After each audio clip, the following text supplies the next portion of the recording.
that's better explained by one of our customers, and I think Ryan already talked about this, the guys who worked on June.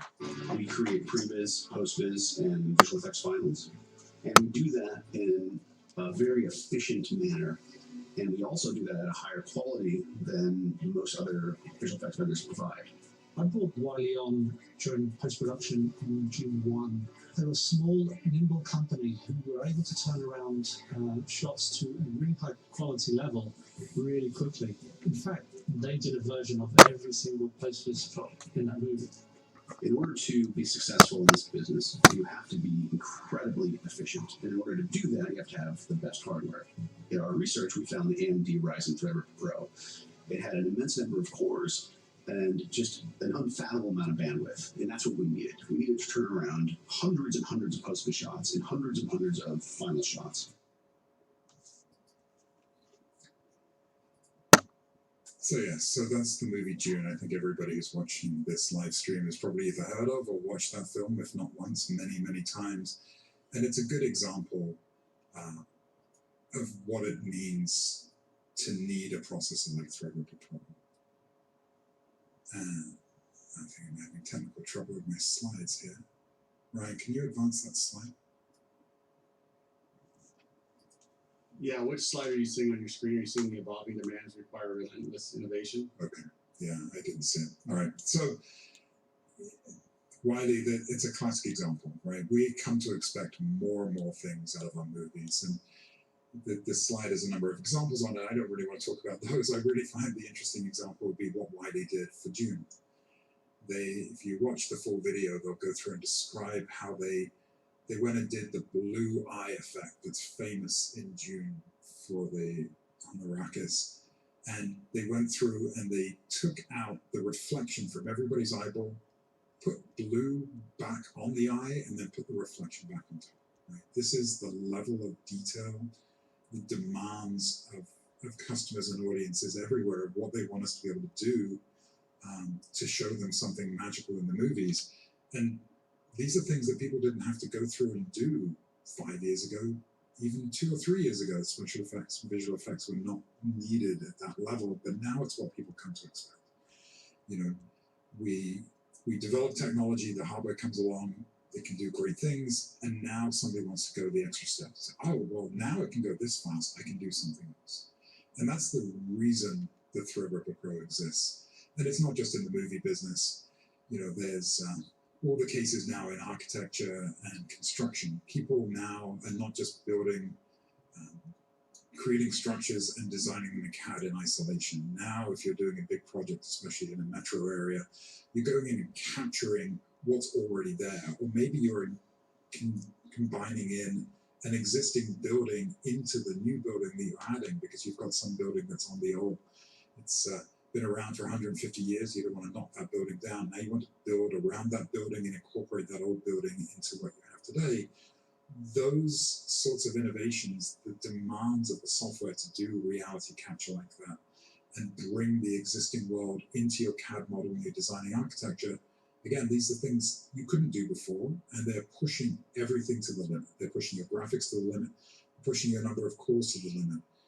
And we meet the bar, we deliver something, and then somebody comes along with a case that they need to do something new. And the one that I saw just recently was somebody they're doing 3D capture of real people, and they're running cloth simulations and showing new clothes on top of people who are moving around in this 3D capture, but with virtual clothes on them.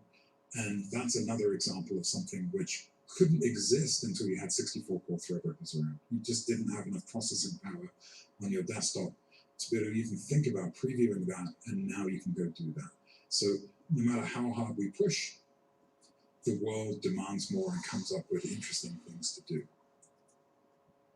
And, you know, this is the corporate slide that talks about what's been going on with AMD. Of course, it's not just our processors where we have this relentless innovation.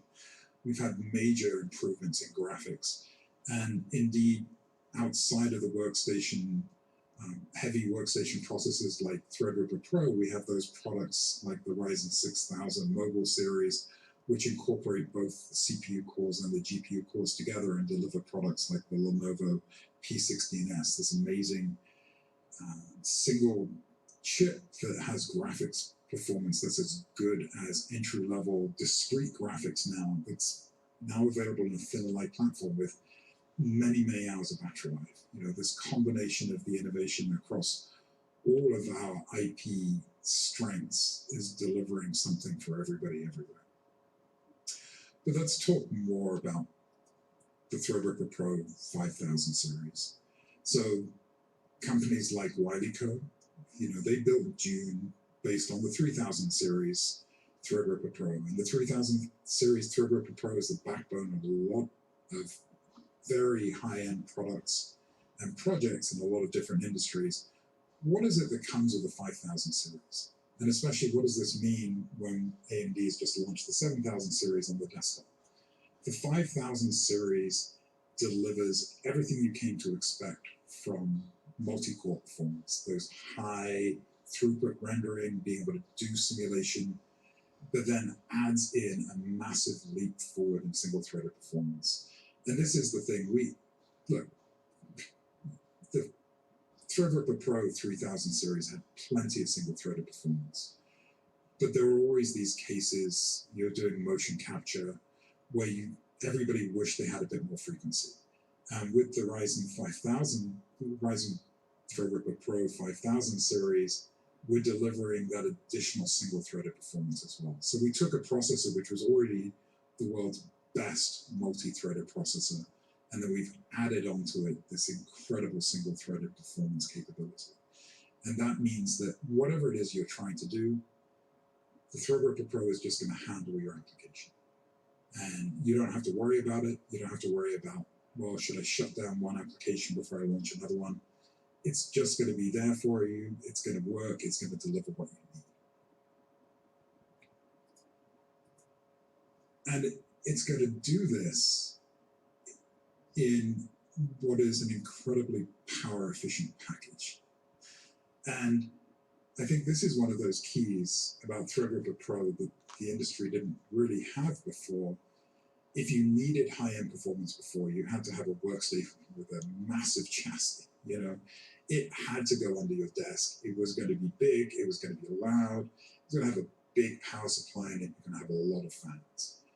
That's not to say you don't have fans with Threadripper Pro, but now you can have a medium-sized workstation chassis delivering the ultimate performance. You know, there's no need to have a big chassis. You don't need a big chassis for anything. Look, your hard drives are now SSDs. They're small. Your graphics cards have become more powerful. Most people only need one. You don't need that big chassis, but you need a processor that can fit in a small chassis. And at only 280 watts for 64 cores running very fast, that's what only Threadripper Pro can deliver.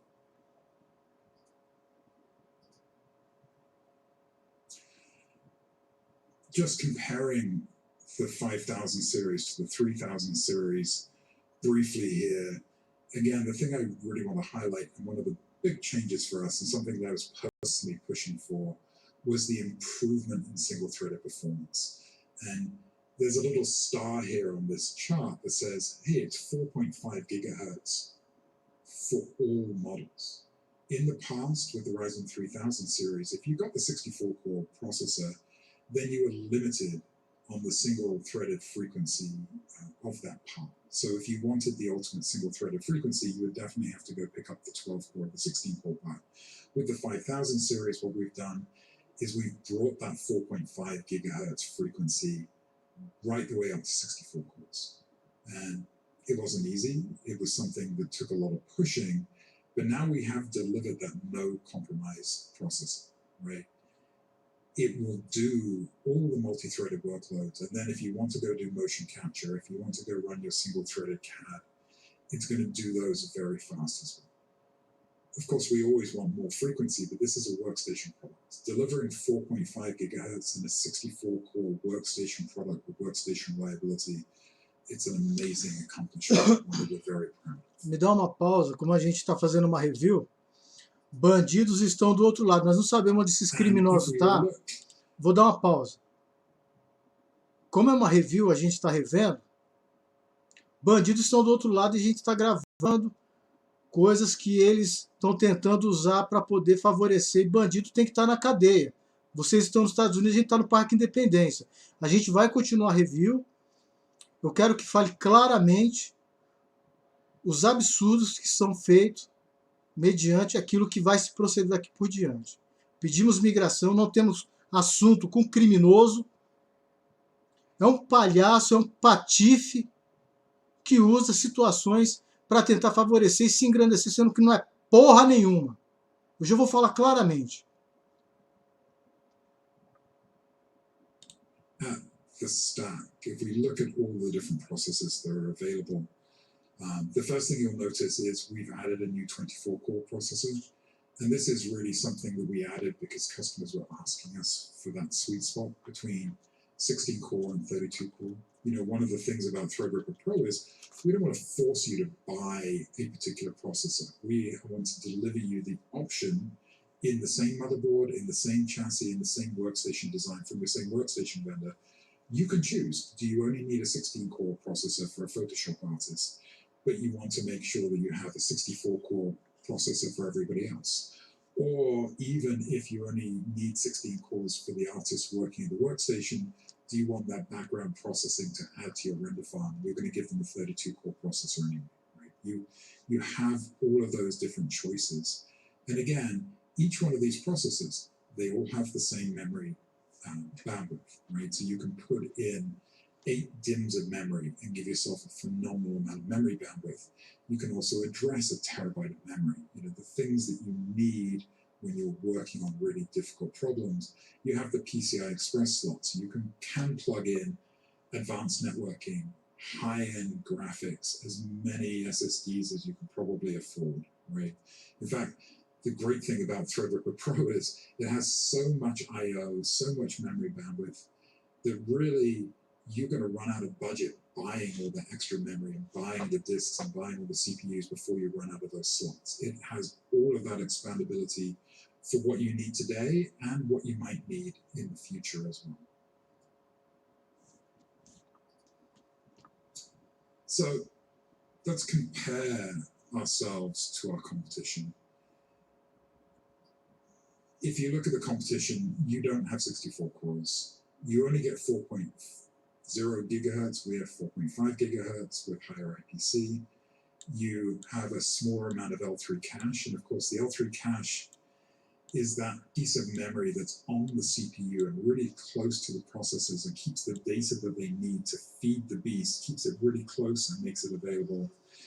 We have 128 frames, 128 lanes of PCI Express, and we do have those enterprise features that you need for manageability. I would apologize for some noise in the background here.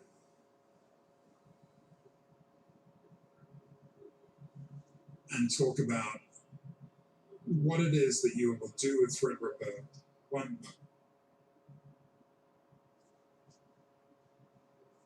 Actually, that's cut that off here. Ryan, maybe let's move to the poll question. And I'll bring some of these other people. we can do that. You know, somebody's going along in the background. I'll come back to you, Chris. Let's go ahead and go to problems. Well, we'll go to a quick poll question. We'll come back to Chris. This poll question is related to a little bit about what we're going to talk about with Puget Systems. So let's get some input from our audience. What are the most important aspects of a workstation for you?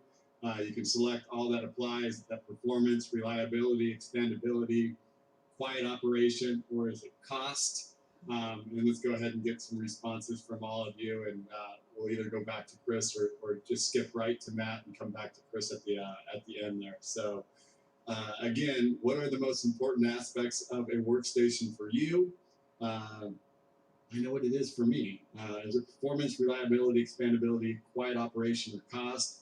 I'm just going to give you guys a few more minutes to answer that. I've seen about 25% of you answer that question.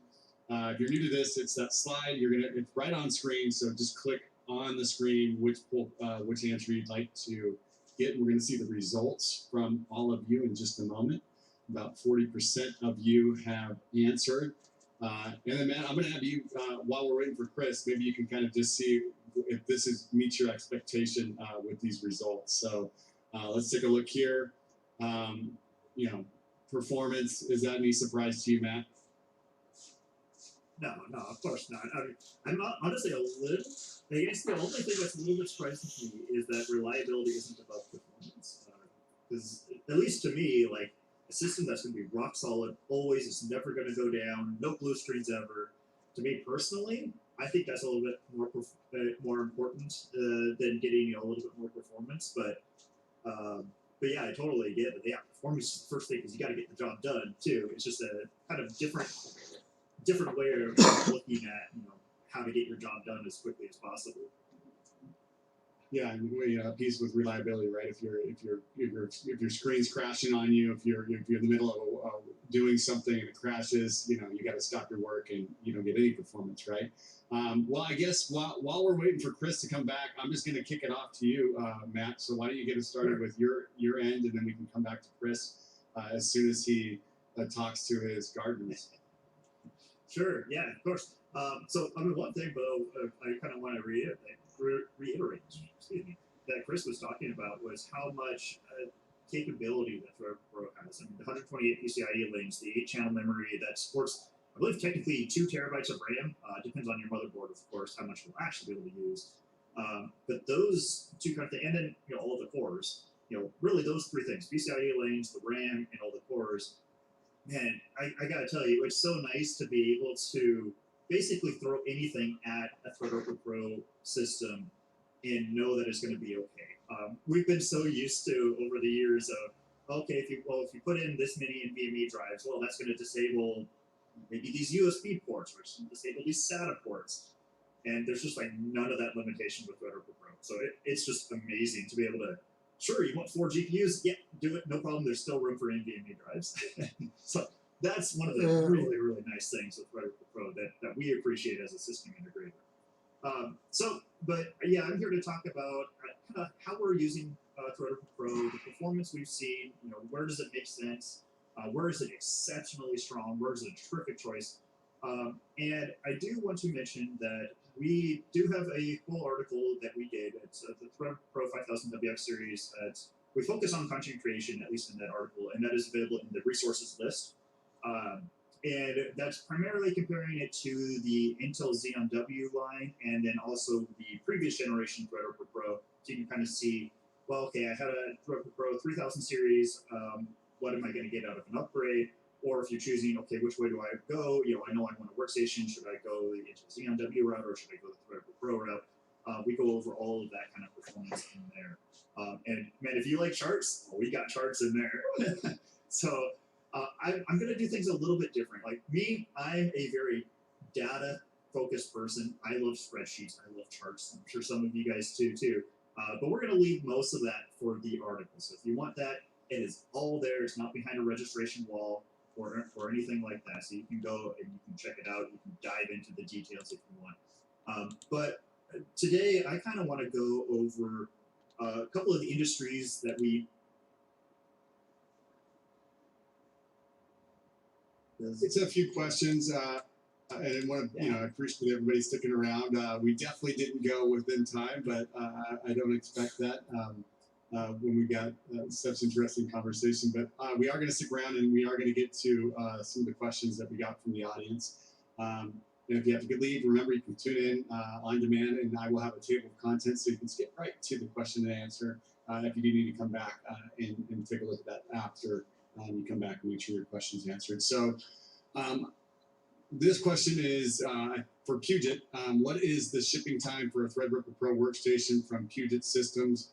I know offline I had also asked you, Matt, like how long does a typical specific system take for you guys to produce and get out to the customers? So maybe you could talk about that. Sure, yeah. So all of our systems are built to order. We don't have anything just off the shelf. None of our stuff is going to be, oh, you buy it and we'll ship it out the same day, because it's all, again, built to order. And so we're right now, I believe our official time is a 2-week ship time. So place your order 2 weeks, it'll be shipping out. Sometimes we have part delays. We are very upfront about when there's part delays because, man, over the last year especially, we had a lot of shortages. Right now, things are looking pretty darn good. But yeah, about 2 weeks right now. That's the time to take to actually, put the system together, put it through basic hardware testing, get the OS all installed, put it through extended testing, make sure if there is a problem that we find the problem, not that it ships out to you and then you find the problem. And yeah, that whole process right now is about 2 weeks. Yeah, I'll be expecting my new workstation in 2 weeks. This is related to, we just launched the new Ryzen 7000 series CPUs or processors. And then I'll start with you, Chris. How do these compare to the Threadripper Pro? And I actually have a follow-up after we hear from Matt regarding this question. Yeah, I saw that there were a couple of people who asked this question. I think the way to think about the 7000 series Ryzen desktop processors versus the Threadripper Pros is this. It takes a lot more time to go validate a workstation processor. And it's not just, as we've talked about already today, it's not just validating the CPU cores, right? Is the memory subsystem ready and does it meet workstation demands for the memory? Is it reliable? Checking the ECC, and it's not just the simple things. That we need to make sure that it runs reliably when you've got a terabyte or 2 terabytes of memory in there, right? There are a lot of other things you need to do for workstation that you just don't have to do when you're building a mainstream desktop platform. And it's not just AMD, it's the partners we work with. There's no such thing as just AMD in workstation. It's our motherboard partners, our system integrated partners like Puja. Everybody takes workstation very seriously. It takes quite a while to get through it. And the result is you do have these bulletproof systems that you can depend on. And for that reason, no, you're not going to see the Zen 4, the Ryzen 7000 series coming through, but Pro soon, right? But what you do have instead is you have the 5000 series processors, which are going to give you these amazing leaps in productivity. And it's easy to look and say, oh, there's something new and shiny on the horizon.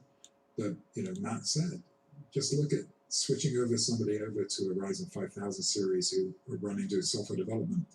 The system's going to pay off inside of a year, which means you can upgrade next year and you can get that ROI again. Don't sit there and just wait for the next greatest thing, because there's always something new coming. And I'm inside of AMD. I know what's coming 2 years from now, 3 years from now. It's all very exciting, but the bottom line is my engineers need to get work done for me today. So yes, one day there will be, but in the meantime, the Ryzen 5000 series with 20+% improvement for single-threaded and a large improvement for multi-threaded, if you haven't upgraded yet, you will feel the benefits. That you don't need to wait. The future is here today already for you, and the productivity is there. You just need to get the system.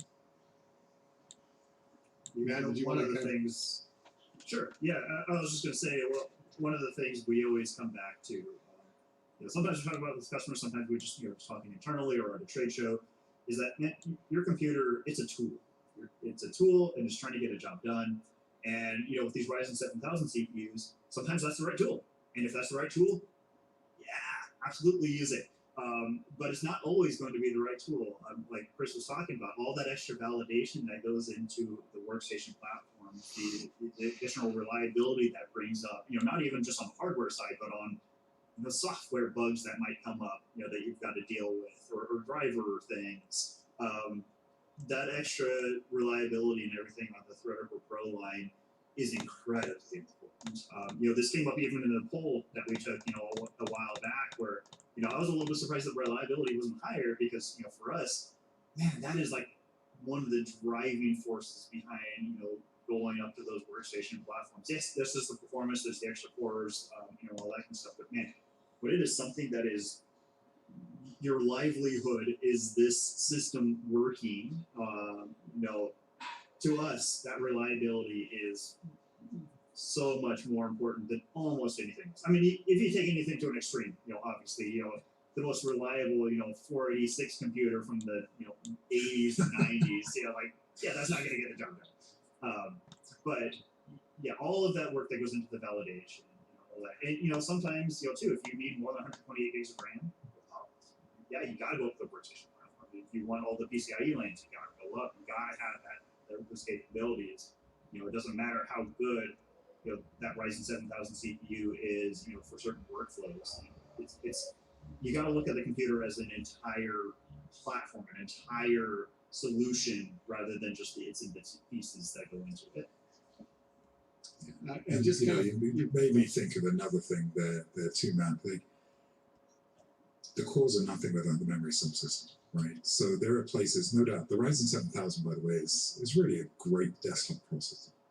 But for Threadripper Pro workloads, for workstation workloads, you need the memory bandwidth. So the Threadripper Pro is going to be a better processor for handling raw 8K red raw video, right? Because it requires all that memory bandwidth to go with it. And you're not missing out, because the memory bandwidth is the limiting factor, not the cores. So you're not missing out by not having a Threadripper 7000 series yet, or whatever we might call it. You have that performance today, and it will pay off before you're ready to buy the next processor. Chris, you touched on this with the generational gap between the Threadripper and the Ryzen. I just want to make sure we get this question answered. Is that so? Maybe you could just again kind of repeat that, because there's a specific question about the Threadripper trailing the mainstream desktop architecture, and you kind of touched on why. Is that gap getting smaller or bigger? I mean, can you just talk a little bit about the gap between the two? Yeah, I think there are two things driving that gap. One is the amount of engineering work we're doing, but also, to be honest, a lot of our customers don't want us churning our workstations, right? We have very large companies whose names we can't mention, who are buying tens of thousands of Threadripper Pro workstations. And they don't want us releasing the 5000 series and then even 3 or 6 months later saying, oh, that's old hat, now we need you to switch over, right?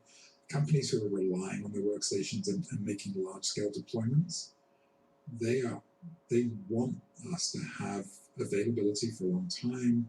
They're moving to one standard. In some cases, it takes them a long time to decide and validate the new technology for their internal use, even when we've done the work ourselves, right? So that's a driving factor. A lot of our customers are asking us and telling us, hey, please, we love the new stuff, give us time to enjoy it, right? Because it is work for everybody. This is workstation. It's a different environment. And then the second thing is, you just need to be ready. And one of the things about the Threadripper Pro is the memory bandwidth, and we've got actually very good memory latency for all the cores that we have. Well, DDR5, for everybody, DDR5 actually reduces your memory latency, increases your memory latency. And it's not clear for some of these workstation applications whether that's a good thing or a bad thing. Ultimately, things balance out, but you're not definitely losing something by not having DDR5 in the Threadripper Pro workstation today. It already has 8 channels of memory. It's got all that memory bandwidth that comes with DDR5. It has that built in already. And again, there may be some downsides, right? Everybody's memory latency increased with DDR5.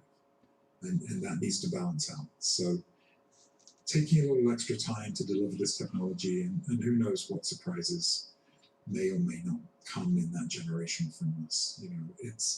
It'll come at the right time. And in the meantime, Threadripper 5000 is a great product. And it's kind of speaking of, these companies that are using these for, a lifespan and for how long. Maybe, Matt, you guys that are shipping out these sort of personalized workstations for different solutions, what are you seeing that, it probably depends on the industry, but what is a typical lifespan for these people before they're making the upgrades? And does it depend on those different verticals? Yeah, it totally depends on what they're doing. Typically, we see, if I had to come up with a total average, usually like 3 to 4 year buy-in cycle. Like they replace systems once they're about 3 years old. But kind of what Chris was saying too, a lot of these companies, they don't like things to change. And it seems like the bigger the company, the less they want it to change. So like there are some of our companies where we have to carry parts that are 1 or even 2 generations old just because they want to maintain standardization. And it, yeah, so it tends to be like the bigger the company, the more they want that, but also the more like expensive the entire platform, they tend to want things changing less. And I think a lot of that comes down to the potential for there to be something that's not behaving as expected. You know, if you're just like on your own, you're at home, you know, even if you're using your system for professional use, you know, video editing, VFX, motion graphics, you know, whatever, you can deal with, hey, this is a little bit weird. Oh, okay, whatever. We'll just roll back to this previous driver. We'll roll back to this previous version of After Effects. Not a big deal. When you have a company that's, you know, thousands of employees, that becomes a really big deal when you have one of those small issues times 1,000. So yeah, that longevity of the platform, and more than anything else, all of that work that goes into it ahead of time to work out those, you know, whatever perks. I mean, these are computers; they just have perks. You know, whatever those perks are before it's even, you know, shipping out to the customer, it's even available to the end user. That is so massively important. Getting all that stuff done ahead of time saves so much time, so much money for the end user that it's worth taking the time to do it right before you launch that as a product. Yeah, I like PCIe that Gen answer. 5. I was going to say, I love that answer PCIe because I'm Gen always. 5. Go ahead, Chris. PCIe Gen 5 drives is another one, and that I saw that question came up, right? You know, look, PCIe Gen 5, it's new, it's there, Ryzen 7000, we've done the validation, the desktop is there, and the drives are coming.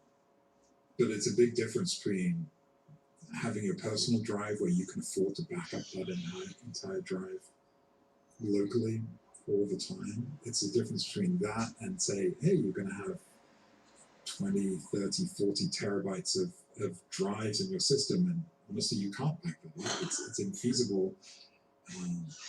No, we think the reliability is there, but everybody would like us to take a little bit more time to validate that Gen 5 drives have enterprise reliability, right? These things just take time. Let's get to a question for you, Chris, that's related to moving away from the Threadripper to just offering the Threadripper Pro. Do you want to spend a few seconds talking about that? Yeah, I can talk about that a little bit. You know, I think all companies struggle with their product portfolio and how to find that right balance between delivering the products that everybody wants, and there are lots of everybody, and I think, you know, the enthusiast community or the freelancers, the people who are buying regular Threadripper, we value those customers. But at the same time, we've just been through the period of COVID. You know, we forget because it seems to be past us, and we all went to working from home and we all did the stuff, but it was hard for everybody, right? And everybody perhaps had to look carefully and make some value judgments. I think the important thing to remember about Threadripper versus Threadripper Pro is you don't need to put 8 channels of memory with a Threadripper Pro, right? So you can build a system that looked like your old Threadripper system using Threadripper Pro. Just put 4 channels of memory instead of 8. Just do the 32-core processor. You can have that. I'm hoping that we will see motherboard partners in the future perhaps bring out motherboards that help make that a possibility for customers. But we're not turning our back on those Threadripper customers. We're delivering the products.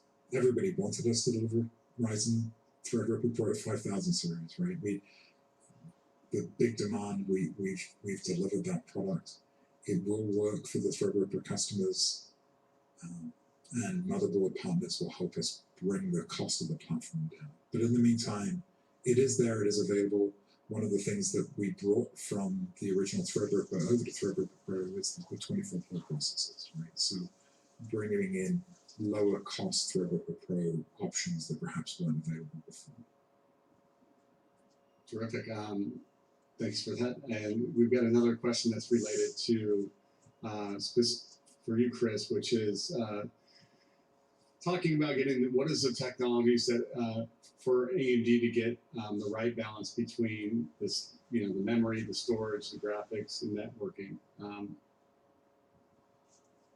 they mentioned your performance is that balance, the question of balance of all those things. So what kind of software is there available to make sure to get the right balance with AMD?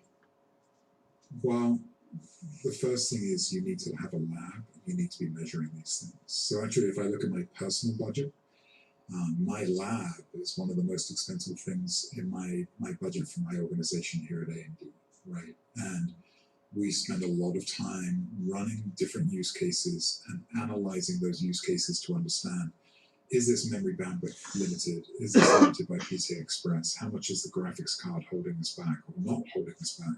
Where are the limits? And we do examine those cases, and we know, hey, if we add another 32 cores to a processor, or if we add another 64 cores to a processor, we know how much memory bandwidth we need to add for video editing. We know how much we need to add for rendering. We know the simulation will always need more memory bandwidth, right? So I think that's the secret, that's the tool, is to have the expertise in the applications, build the infrastructure to go measure things, and constantly look at those things. Of course, the applications themselves are always changing. So you can't say, oh, I looked at this 5 years ago. You have to actively go and check every year and see what has changed and make sure you have got the right balance. And that's what it's about. And some of it is about the balance of what the platform can stand, right? If you're in a small chassis, then you couldn't put twice the memory bandwidth because you couldn't build a motherboard with 16 DIMMs that fits into a small chassis. So there are also physical constraints to this balancing act as well. And if you can't deliver the processor in a chassis and a platform that people can stick under their desks, even if you could make it a little bit faster, if they can't put it under the desk anymore, if it's just running too hot or the fans are running too much, then yes, you delivered extra performance, but you delivered a platform nobody wants to buy. So that feeds into this as well, right? The balancing act goes beyond just speeds and feeds and the CPU cores, but the whole platform. Now, Matt, you guys are doing custom workstations, Matt. So what does the lab look like for you guys that are having to test, so many different workstations and so many different things? Is similar, a big part of your budget and a big part of what you guys do? Yeah, I mean, that's pretty much what I do day in and day out. We're not a ginormous company, so we're a fairly small team doing our lab stuff, we're like four or five guys. But yeah, it's really hard, finding that right balance. Where are things being starved? It is really difficult. One thing that makes it a little bit easier for us compared to like Chris is we have restraints that we're working within. That is what has AMD actually made available as a product. So we don't have to worry about it as much as how much memory bandwidth would it be nice that this CPU had. We just deal with how much do we have to work with. So it makes things a little bit easier for us. But yeah, I mean, that's so much of our time. We try to keep built up at least every CPU we typically offer to our customers. We have a platform built up that we can throw stuff at, constantly to see how things change. But yeah, doing the work, especially when it's okay, do we need 8-channel memory, or are we okay with 4? A lot of that stuff we tend to just say, oh, let's try to make that not a bottleneck. So instead of doing 4 32 gig sticks, we try to do 8 16 gig sticks. A WEBNAR ela é fechada. Hey, let's try to take that O link somente para mim. Como um patife, um palhaço invade essa live falando bosta. And storage. A lot of that stuff is just you just got to test it Desculpa o tom da. to see how it behaves, and then Adobe or Blackmagic is going to put out an update, and now it's different. So it's just a constant thing, and it's one of those things that most end users are not going to have the resources to do. Unfortunately, because the only way to answer it is to either throw a lot of resources at it or to throw a lot of hardware at it. And sometimes it feels like it's throwing spaghetti at the wall and you're just seeing what sticks. But sometimes, that shotgun approach is just the only way to get the answers you're looking for, which, is annoying, but hey, it keeps me in a job, I guess. Final question, guys. This is for you, Chris. AMD is currently shipping 5,000 to 6,000 to 7,000. How do we pick what to use? And you can even answer this too, Matt. How do you make a choice? When do you switch to Epic? I'm assuming it depends on the workload. Chris, you want to go first? Yeah, no, well, I can answer the question on Epic, right? So you definitely want to switch to Epic if you need more than 64 cores. If you don't need more than 64 cores, the thing to remember about the Epic processors is Epic was designed for the server environment, and it's designed and it's balanced around the CPU is always busy, the memory subsystem is always busy, and it's busy supporting a number, often a very big load or multiple people running on that system at the same time. What it's not designed for is what we have with Threadripper Pro, where we have a core that boosts up to 4.5 gigahertz, right? Because that's not a typical server use case. It's not one person running and they want to run something single-threaded. They're occupying the whole server. So if you're running any application at all where single-threaded performance is important to you, so a lot of video editing, a lot of running Photoshop, a lot of running CAD, all of these things have a large single-threaded performance characteristic to them. Epic is probably not the optimal choice for you. That's not to say it doesn't run well, it's just Threadripper Pro is going to be much faster. And then as far as the 5,000, 6,000, 7,000, more bigger numbers are always better. I think, again, you can't boil the ocean. We can't release the same core technology in every different form factor all at the same time. And different form factors have different needs, right? So the 6000 series that's in mobile processors, that's the right product right now because it's the right balance of not just the performance, but also the battery life and the other things that need to be tuned. So you're not seeing 7000 series in a mobile form factor today. And when it comes to the desktop processor, yes, the 7000 came out there first. The desktop processor is usually where we release our new core technology first. And it will come across. But again, in the balance for what you're doing, what these platforms are designed for, you'll always find the best processor we can deliver today in that form factor from AMD. And today, for workstation users, it's definitely the 5000 series Threadripper Pros. Well said. Well, gentlemen, we went a little over today, so I'm going to go ahead and close things out, but really appreciate the conversation. Matt, pleasure having Puget Systems join us. I think this is the first time we've had you on Meet the Experts, so really appreciate having you. Thank you so much, Matt. And Chris, always a pleasure to have you on. It's been, I think, a year since I had you last time when we were talking media and entertainment last year, so thank you both. Thanks, Chris. Cheers, guys. I'm glad you got your lawn done during this whole thing too. So well, I had to. Funny story. I just had to mute again just now. I think like an F-15 went overhead. So everything that could possibly go. Right.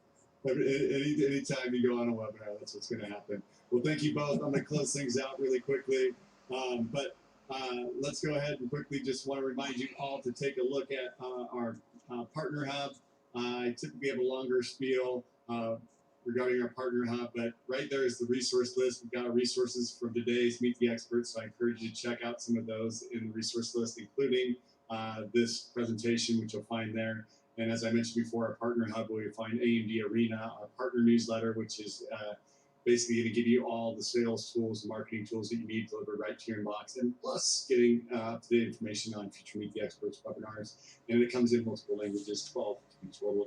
And then finally, all of this is underneath that umbrella of the Partner Hub. Thank you all for tuning in live. Don't forget to fill out the survey if you stuck around. It'll pop up at the end of the conclusion of this Meet the Experts, and I want to encourage you all to join our upcoming Meet the Experts. Specifically, next Tuesday, we'll be talking about 85 motherboards, specifically the V650 and the V650E, with 5 of our partners. So I'll see you there. So thank you so much, and thank you for tuning in, and let's end this broadcast. Have a great day, everyone. Bye now.